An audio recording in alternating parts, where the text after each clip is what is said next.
Cool. Well, thank you everyone for coming to this colloquia presentation. So this is the Human-Centered Computing Department's colloquia speaker series, and we are super excited today to welcome Mike Winters, who is a research affiliate with the Socio-Neural Physiology Lab, easy for you to say, in the IUPUI School of Informatics and the Kinsey Institute. And he's going to talk today about sonification of social, affective, and neurophysiological signals. I understand that there are a couple of points during the talk for you to be able to pause and ask questions. And feel free to leave them in the chat or to unmute yourself. And if you leave it in the chat, I will sort of ask on your behalf. And we think the talk will take between 45 minutes and an hour. Sounds like, Mike, you're okay to hang out until 3 if we need to. But of course, anyone can leave quietly if you ever need to. So with that out of the way, thank you so much, Mike Winters, and I will turn it over to you and mute myself. Thanks very much for having me, Andrew. My name is Mike Winters. I'm a recent PhD graduate from Georgia Tech. As Andrew said, I'm currently a research affiliate with the Socio-Neurophysiology Lab. I work primarily with Greg Lewis and many others at IU. This is going to be a retrospective of several years of grad school work in music technology. I specialize in sonification, which is the transformation of information or data into something that the human auditory system can use. Throughout my talk, I'm going to be using sound, and some of my sounds are going to be low in pitch. I'm going to play a heartbeat sound, and if you can't hear this, you might want to get headphones or connect to a speaker. All right, thank you very much.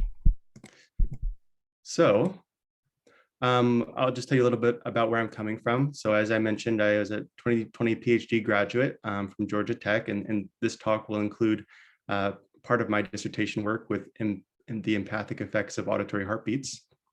While I was there, I worked in the Brain Music Lab, the Sonification Lab. This is all part of the Center for Music Technology. I also collaborated on accessible science education technology with the PhET project at the University of Colorado Boulder, and also was involved in a few industry projects and interned at Microsoft Research. Before that, I was a graduate of McGill University, also in music technology, that's in Montreal, Quebec.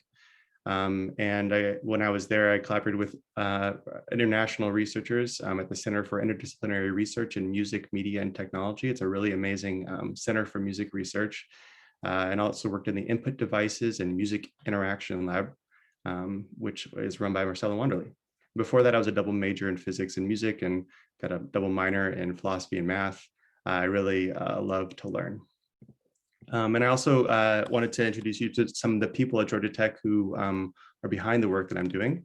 So Grace Leslie was my PhD supervisor and supervised me in the Brain Music Lab. Before that, I worked a lot with Gil Weinberg, who you might know from his robotic musical instruments, and this talk will include some of those instruments. Bruce Walker is a mentor of mine, head of the Sonification Lab. We worked together on many projects, and he was really helped me out with my statistical analysis. And Melody Moore Jackson is a figure in brain-computer interfacing you might be familiar with, but I was working with Melody for many years. Okay, oops. So my talk will include 3 different components. First of all, I'm going to introduce you to some of the ideas that I find particularly fascinating in the work that I'm doing. Then I'm going to do a kind of a deep dive into a lab study on what happens when we listen to the heartbeats of another person, understood in terms of empathic effects. And then finally, I'll share my work with brain-computer interfacing and robotics, which I view a little bit like neurophysiological signal sharing, but in particular like a physical way of producing sound as opposed to like a digital way. All right, so introducing what I find interesting. So In the 21st century, we have new systems of artificial intelligence that are designed to perceive things and perhaps even to make effective judgments about things in the world. These signals, these sort of systems require a human in the loop, and arguably affect is a biological mechanism. And so getting artificial intelligence to loop humans in via affective signaling. Some inspiring questions that I have is, well, how do we perceptualize socio-affective signals so that we can synthesize affective intelligence? And then for me also, I want to know how we can help people to be more compassionate, and whether we can use artificial intelligence in some of these biological system sharing to promote compassion between people. And my particular argument, or the way I approach this problem, is through the auditory system, which is a really great mechanism for linking artificial intelligence with the human brain. The auditory system offers high temporal resolution. As you might know, auditory sampling rates are about 48K. Your auditory system, unlike your eyes, there are no ear lids. You can't close your ears. They're always on, and they're always peripherally aware, even when you're sleeping. Whereas vision is directed towards a particular spot, auditory attention is three-dimensional. We can hear things that we can't see, and that's one of its important survival features. And then also the auditory system is such that it passes through the brainstem, reaching subcortical areas. This makes it fast and also effective. And when I use the term effective throughout this talk, I'm synonymous with emotional for the most part. So let me jump into an introduction to sonification in this topic. When I was a grad student at McGill University, I got involved with an academic industry partnership with Marcella Wanderley and Ian Hatwick. And the technology that they had developed used physiological signals to try to figure out what or to classify real-time arousal and valence coordinates, which is measures of emotion. So the question is, how can we use expressive auditory cues to signal their emotion? We can imagine a large number of visual analogs for representing emotional state, facial expressions, gestures, posturing. But how could we represent emotion in an abstract auditory stimulus like music? So to do this, I developed a rigorous or systematic mapping strategy. So this is an arousal valence plates coordinate system represented by arousal valence coordinates.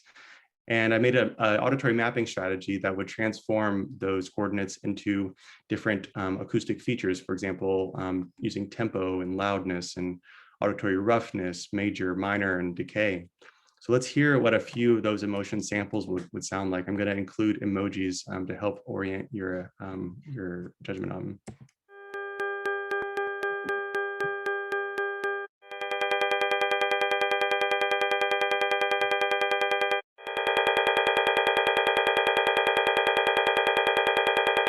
Angry sound. That's a bad sound. And kind of relaxed, content sound. I'll move on now. So that's kind of the basic framework that I'm operating under, which is that musical cues can be used to express affective states. For example, and then this is another project that I was involved in at Georgia Tech. This is sonification of social media reactions.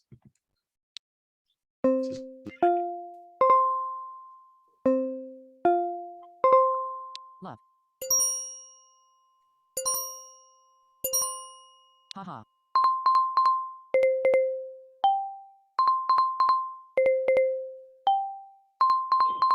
Wow.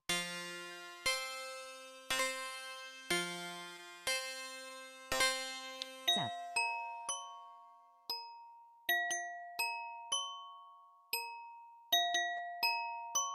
Angry.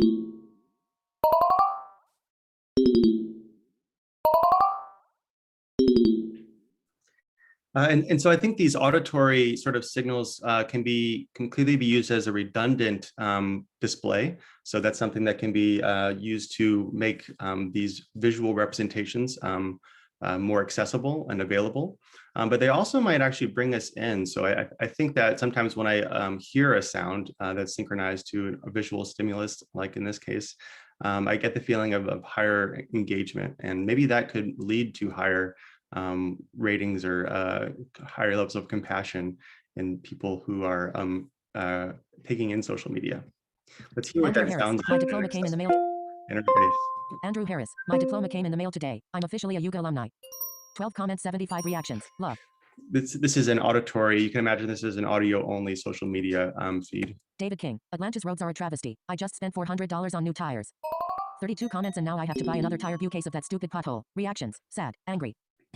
Patrick Carson, my grandma Sherry drove all the way from Nashville just to help me move into my new apartment. She's the greatest. 2 comments, 19 reactions. Wow, like, love.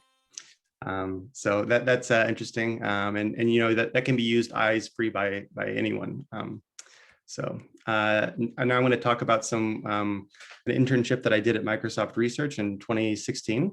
And this was very much related to this particular topic. In this case, we're working with social media images. Social media feeds are full of images, and you know, platforms like TikTok are actually just full of like videos now. But before audio was so present in social media, a lot of it was very visual, and this actually produced a challenge for accessibility, which is to say, how can we create a aesthetically meaningful as well as semantic representation of a scene. So here's another example of me using artificial intelligence to create a sonification of affective and social content. We're going to hear social media posts with and without this auditory supplement. Voiceover on. Ellen DeGeneres. Happy hashtag Throwback Thursday. Hashtag TBT. Hashtag Gammy of Thrones. Image attachment. Ellen DeGeneres. Happy hashtag Throwback Thursday. Hashtag TBT. Hashtag Game of Thrones. Maybe a person in a wedding dress. Good morning, America. Marilyn Monroe was born on this day in 1926. She would have turned 90 years old today. Image attachment. Good morning, America.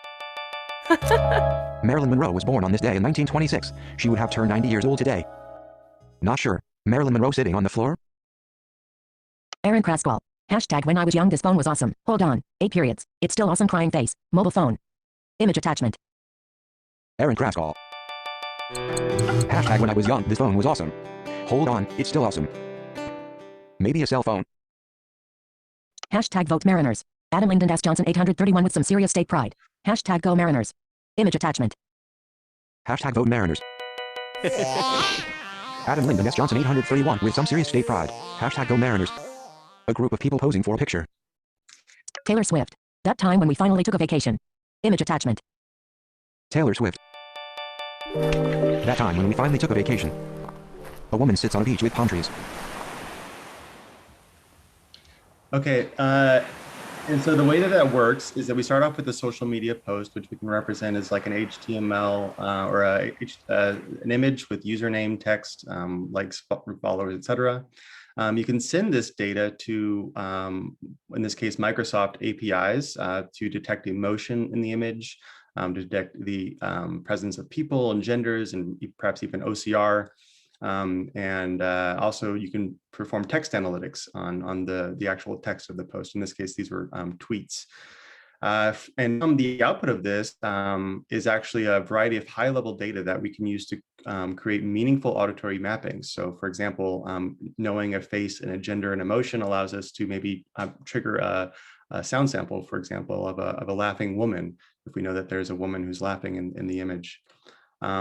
Also, a variety of things in the photograph might actually make sound. For example, if there's a camera, we maybe hear a camera flash. These can be represented as auditory icons or as soundscape. For example, if it's the image is detected as having a beach, like in the last one, we can trigger some beach sounds. Certain celebrities there's like auditory memes, which are very present on TikTok. I'm a TikTok user, by the way. And then there's a variety of, you can also use speech and sonification. And this is a representation of how I did that temporal ordering in design and time. The red are representing text. So there's the username, post text, and the image caption. Immediately after the username, actually even overlapping a little bit, we have a brief sonification of emotion. So that very quickly, like within a couple of hundred milliseconds, we know who said it and what they were expressing. Then we start to hear what the image, what's in the image, any faces, any sound making objects, as well as starting to create a soundscape of music and that are maybe perhaps matched to celebrities or moods, as well as sound making environments and actions. And then just that, so this is quite a complicated mapping, but in the auditory system, it's we can just very quickly and even subconsciously process all the stuff that's happening. So it's not all good. I mean, there's not all happy sounds. This is another application of sonification of artificial intelligence, this time in melanoma detection. So if you're a very advanced skin doctor, seeing a suspicious region of skin, you might be able to say, oh, geez, that looks like cancer. Or no, that's actually just a mole, or you don't need to worry about that, or come back later. So this sort of expert intelligence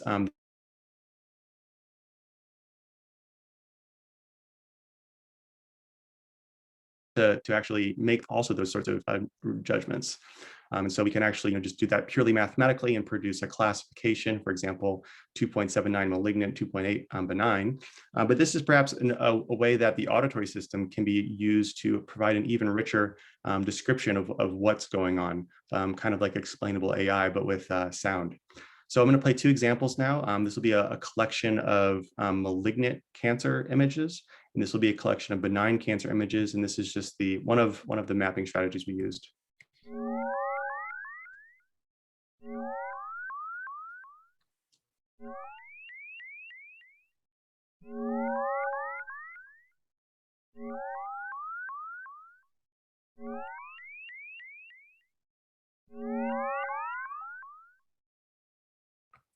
Okay.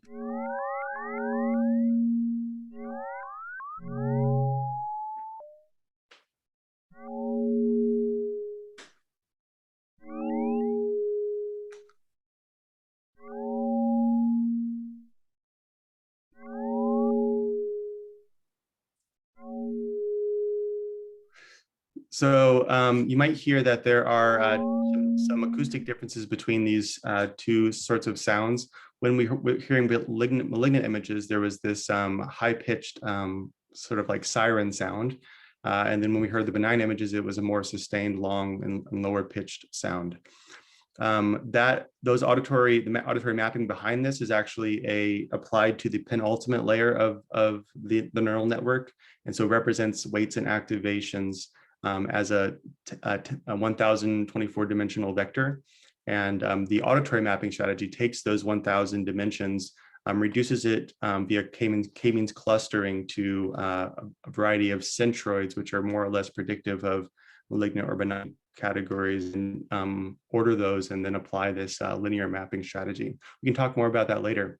In fact, this is the first break for questions. You can feel free to ask. I'm going to take a few seconds now. If you have any questions about the slides I just gave, feel free to write it directly in the chat. That might be the fastest way, or just speak. Otherwise, I'll continue in 15 seconds.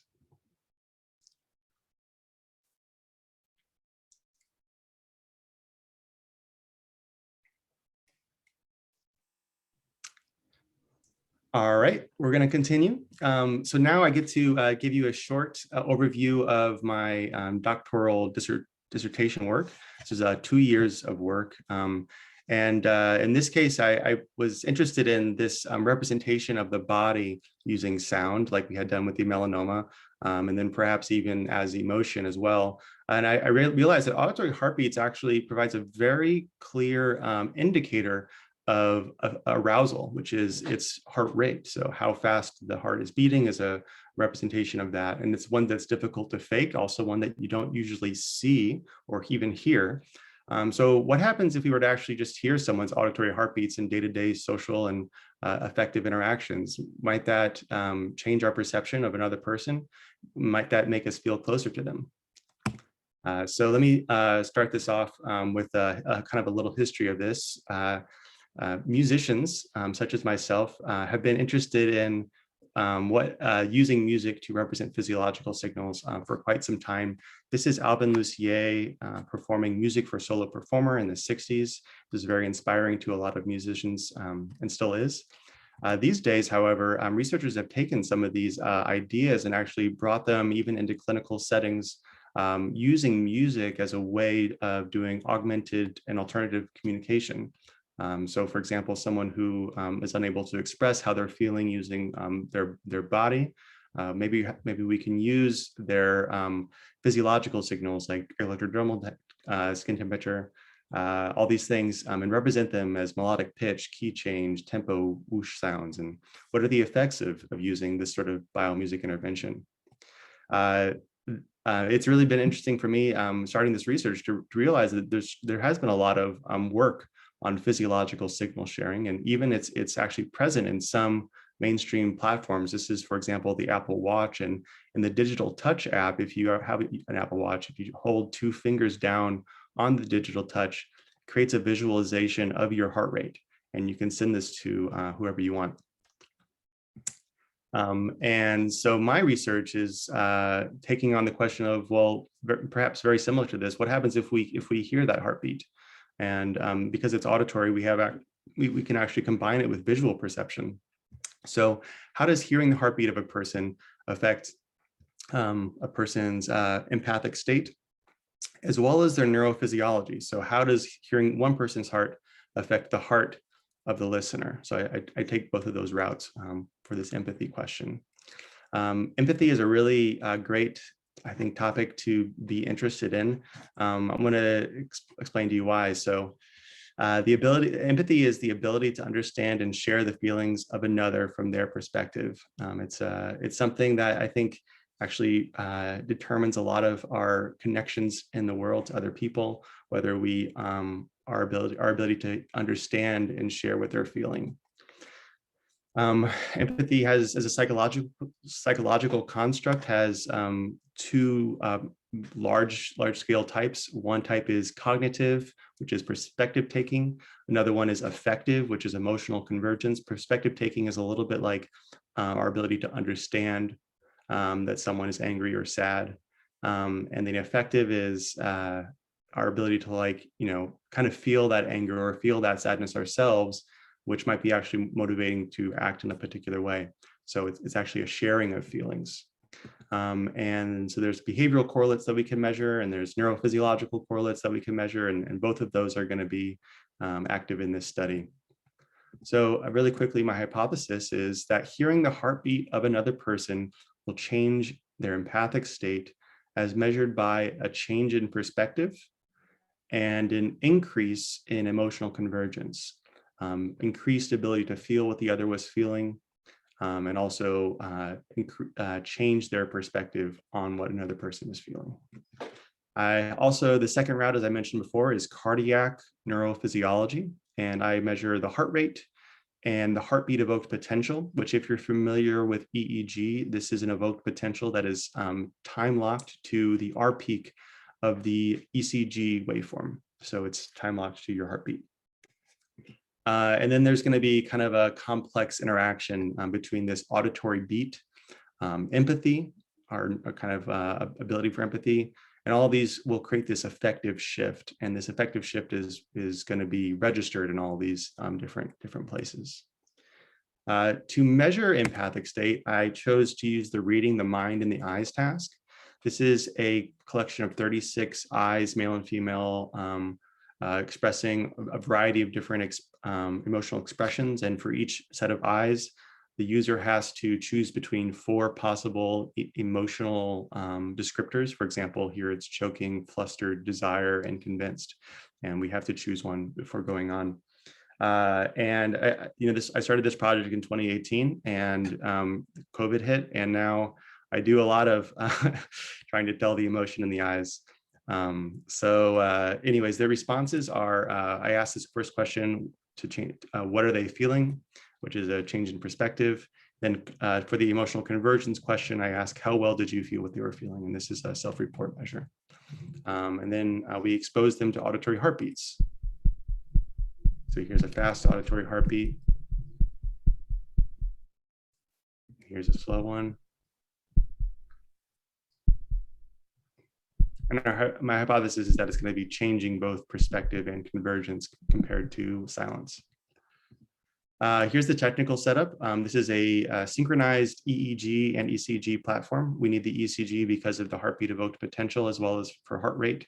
And then this is just an external audio interface. So it's a Brain Vision Active Champ 64-channel active EEG using this bipolar to aux adapter, external audio interface, and then Brain Vision Recorder is for EEG data acquisition.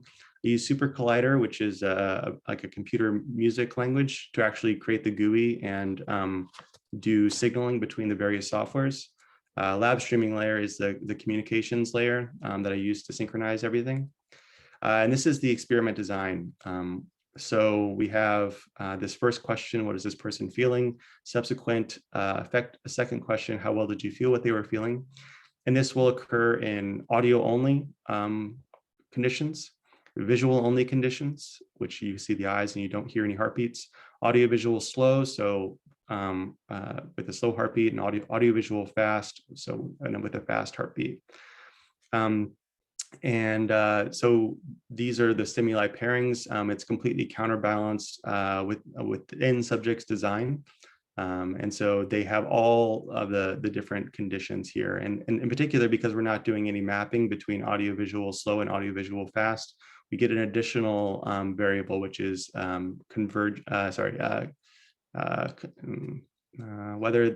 the heartbeat matched or mismatched. Here, let's take a look at what the subject experienced. This is an audio only condition.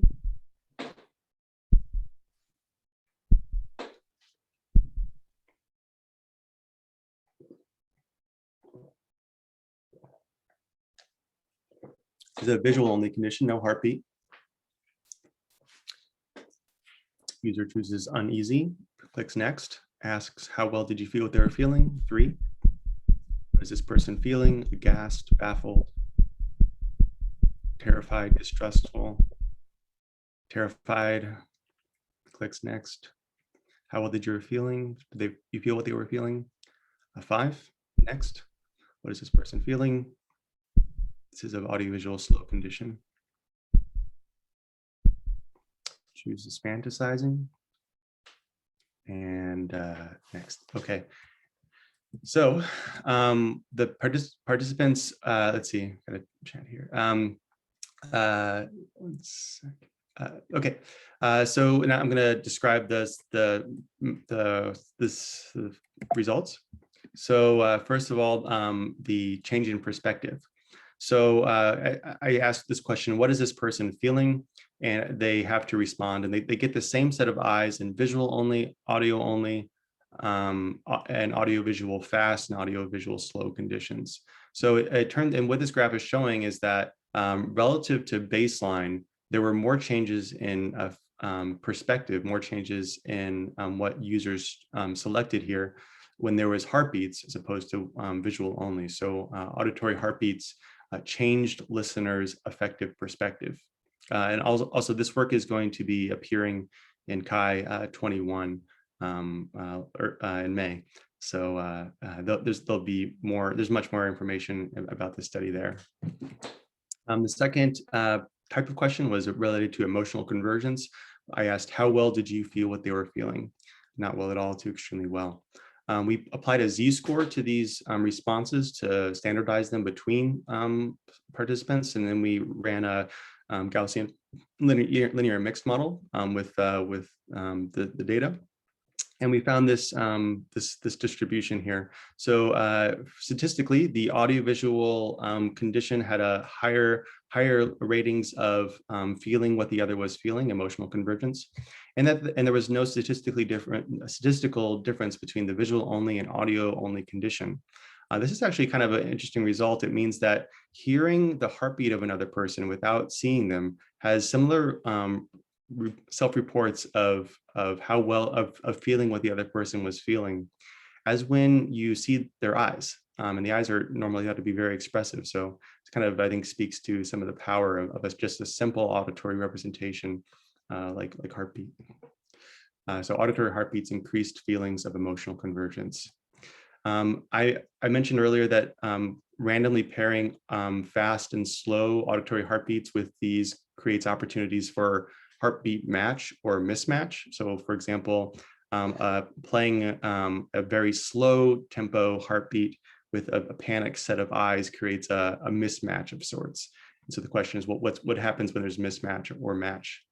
And what I found was that when the tempo of the auditory heartbeat did not match the arousal in the eyes, this created more changes in an affective perspective than when they were congruent. So the participants were sensitive to the affective meaning of the heartbeat tempo, and this was probably driving the changes that were observed. Heartbeat mismatch created more changes in affective perspective. Finally, the effects of heartbeat match on emotional convergence. And then this distribution suggests that when the heartbeat tempo was congruent with the expression in the eyes, that actually created the highest ratings of feeling what the other was feeling. So that's I think it speaks to the importance of measuring empathy as a multidimensional construct. So there's an interaction between congruency and these two measures. So heartbeat match increased feelings of emotional convergence. All right, let's turn now to the effects of hearing heartbeats on cardiac neurophysiology. Here in my study as measured through synchronized ECG and EEG. So quickly getting to heart rate effects here. This is hearing the heartbeats had a significant effect on heart rate. This graph shows heart rate at baseline, which is the 10 seconds preceding each trial. And this represents 5 to 15 seconds, I believe, after the start of the trial. And so what we can see is that both of the audio conditions had produced a significant decrease in heart rate relative to the visual only condition. And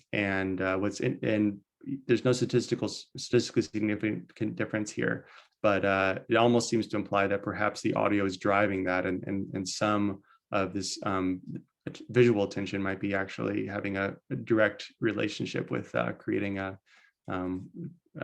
the degree of the heart rate deceleration. But auditory heartbeats decreased listeners' heart rate, at least in this empathic test. Okay, and the heartbeat evoked potential is perhaps something you're not familiar with, but as you may know, the heart is the brain is sending signals down to the heart, but the heart is also sending signals back up to the brain. And it is the heartbeat evoked potential that seeks to understand how responses in the cortex change with correspond to the heart rate. And so it's believed that certain processing of the heart, and perhaps even a variety of processes, might create differences in the ERPs in the cortex. And so this seeks to measure that. So if you were to do this test, you would probably synchronize all of your EEG channels to each beat of the participant's pulse in exactly the same place. And so if you looked at the EEG in this case, after over thousands of heartbeats, you would have an ERP that looks a lot like a heartbeat, actually, because it has effectively summed the ECG signal. And so some of the challenges of using this is actually how to remove this cardiac artifact, which is not the HEP, and how to not include any ECG, but while maintaining all of the response that's not the heartbeat. And so this is there's a variety of research happening on this. You might be skeptical that this is actually a real EP, and I would point you to intracranial recordings, which also show this effect. So it is happening, and the question is perhaps the statistical process whereby we remove this cardiac artifact, which is about 1,000 times larger than the EEG artifact, EEG signal. And I'll just go briefly into this thing, the heartbeat evoked potential, because it's very interesting for social and affective cognition. The HEP changes with internal heartbeat perception and attention. This is actually where the first measurements of the HEP were covered. And this is generally the term in this is interoception, your perception of your own body. Your perception of your own physiology, usually measured through your ability to sense your own heartbeat without measuring or without taking your pulse. It's correlated with a degree of self-consciousness. It's more negative when participants do affective judgment of faces versus like a symmetrical judgment.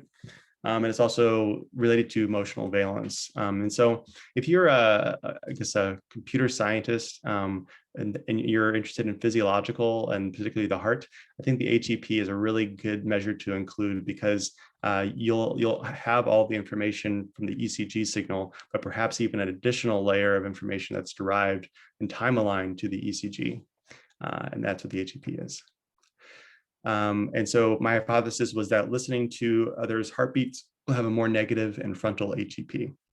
And I used EEG study, and I'm not going to go into the details of this calculation here, but I did a cluster analysis.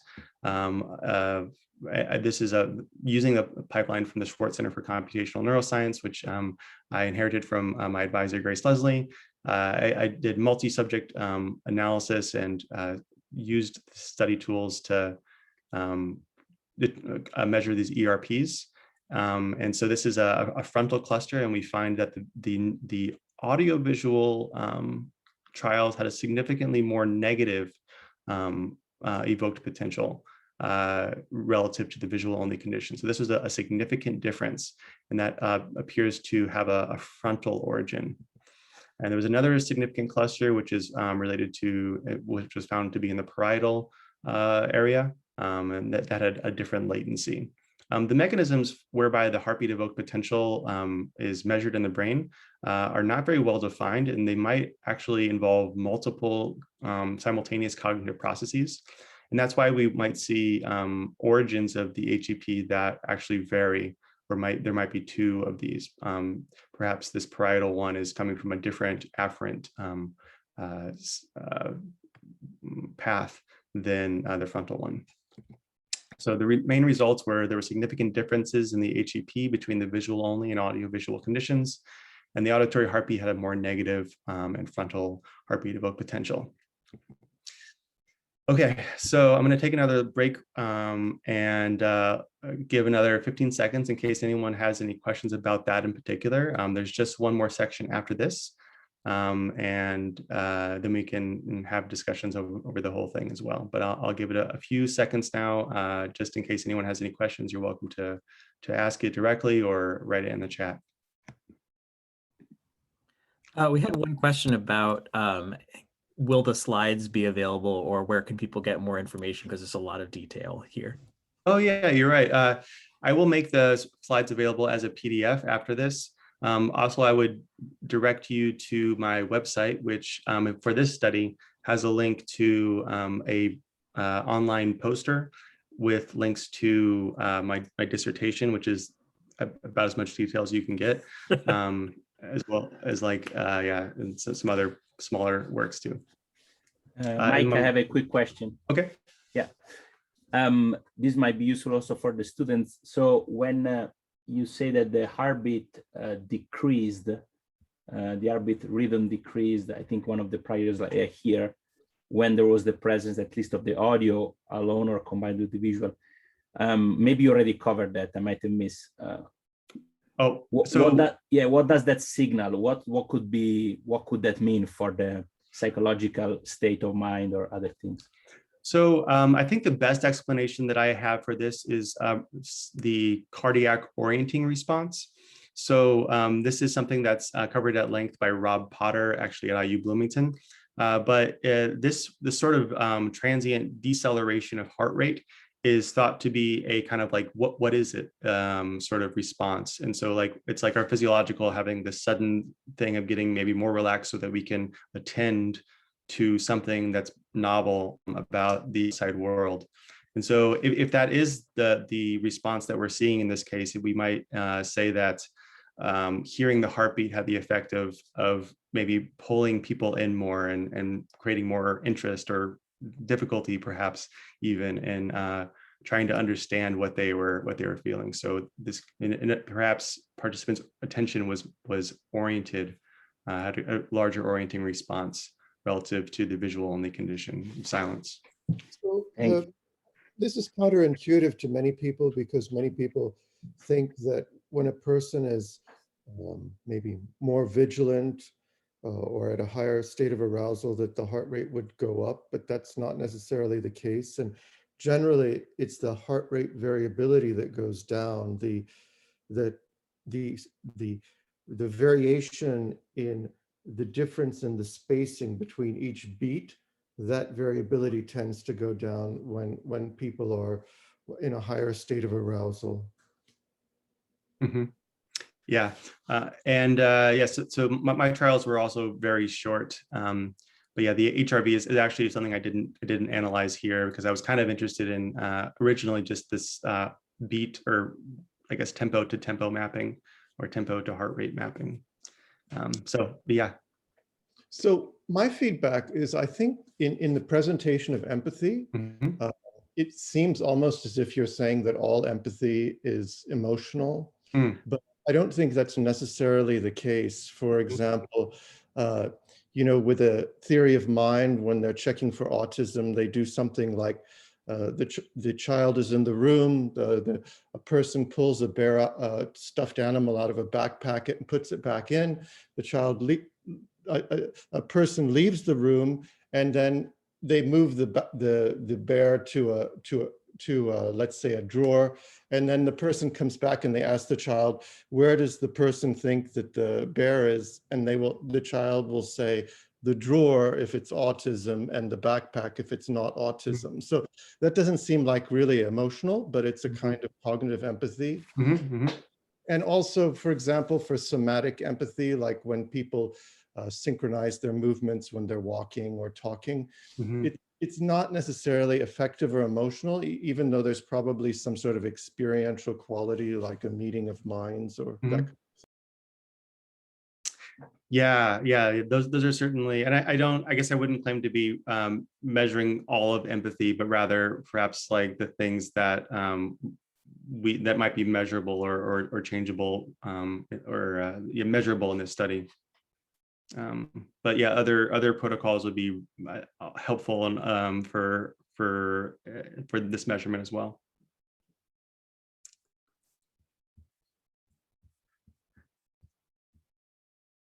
All right. Well, I have a few more slides here. So I have shown you some analysis of EEG data offline, but actually some of the origins of using EEG in music are related to brain-computer interfacing, which is real-time EEG sharing in a way. And I'm also going to frame sonification now, make a small jump here, which is to say that robotics can be used as a way to represent, or robotic sound, particularly robotic musicians, can be used to also express neural signals. So I'm going to start off with this creative project. These are some of my students at Georgia Tech. They've made a real-time musical neurofeedback device, which transforms alpha and theta the level of alpha over theta into birds chirping. And what's interesting about this particular interface is that the sound, the timbre of the sound is created by the EEG, but is actually only articulated through the piano.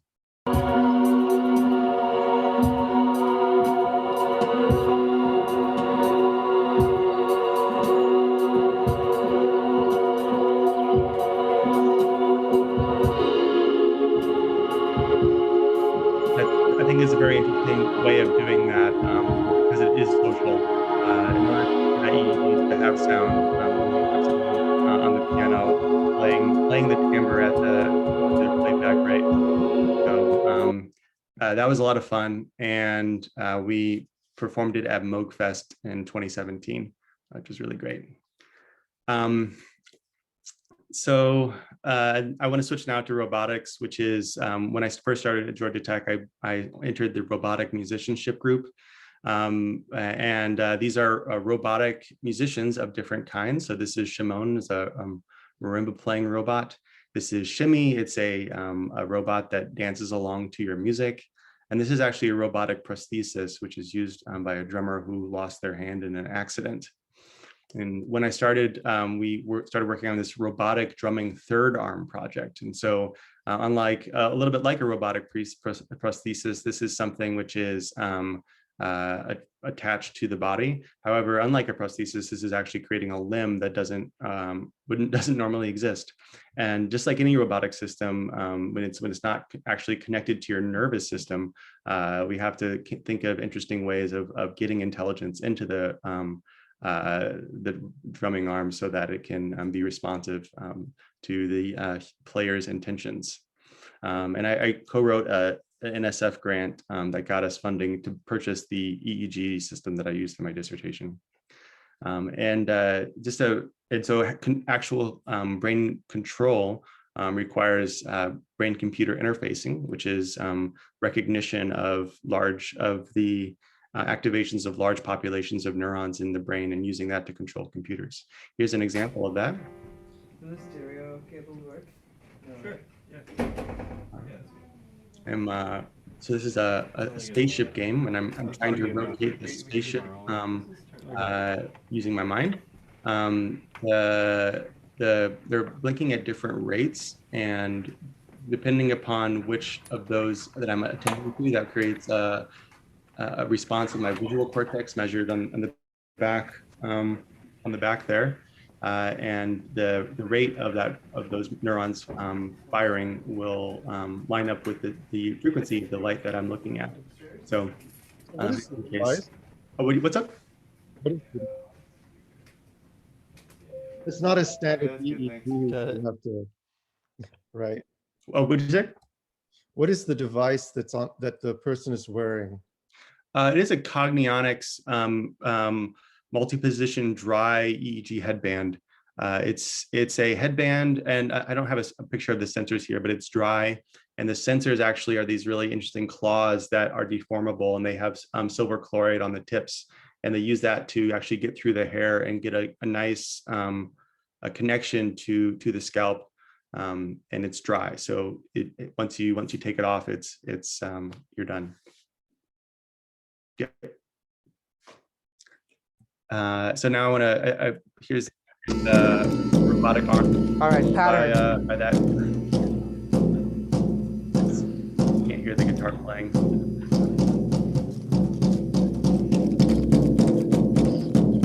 Right.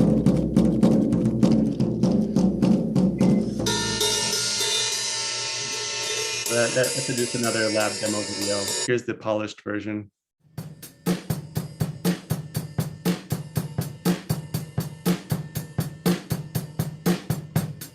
We believe that if you augment humans with technology, humans should be able to do, or would be able to do much more.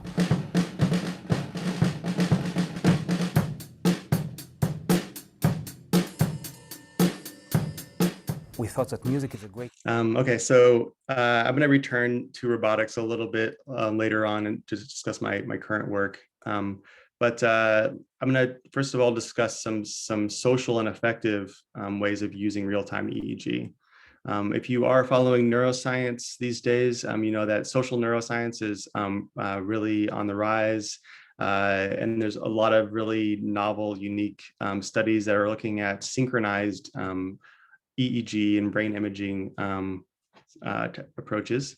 And so I was really curious as a musician is, well, you know, these sorts of synchronizations are happening. What if we used music or auditory neurofeedback to make that audible? And would that, you know, make for more synchronization over time? Could the participants use it to synchronize their brains? And might there be any way of would there be any positive behavioral outcomes? Perhaps people feel more compassionate to each other or more cooperative. And so I didn't do that study, but I did make the instrument. Here is some sounds.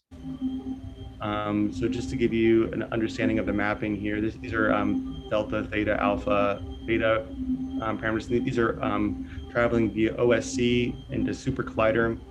And Super Collider is looking for the similarity between the two brain waves. And when there's a high degree of similarity, you hear music. And when there's dissimilarity, you hear silence. And so we could really very quickly explain to somebody that when your brain waves are similar, you'll hear music. And this music can be whatever music. In this case, we have sounds that are EEG-like, arguably. But this also, I think, gets to something that I'm very interested in, which is making this sort of experience accessible for the public. We made this technology accessible to the public in a variety of expositions. You can find out more about that in this published paper. But this is very interesting and inspiring to me. What I noticed was that when people heard music, they usually smiled, which is very nice to see. And so I've just hypothesized that hearing that sound can have these positive, affective, and social outcomes. And the last slide, this is my current work. This is amatria. I've been working with Dr. Greg Lewis in the Socio-Neurophysiology Lab to develop a brain-computer interface platform that will be used to control amatria.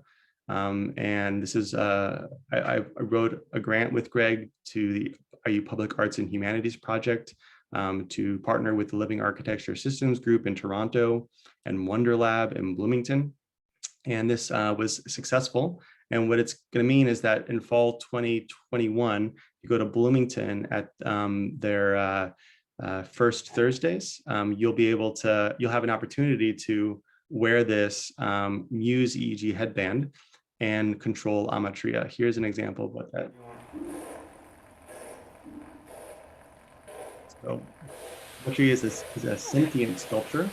And so it usually responds to just the normal environment, but this past semester, the team that I've been working with has made it possible to interface with other devices. And so in this case, it's EEG using a Muse headband. A Muse headband, I don't think I have a slide for it, but it's a really great YouTube platform in my opinion.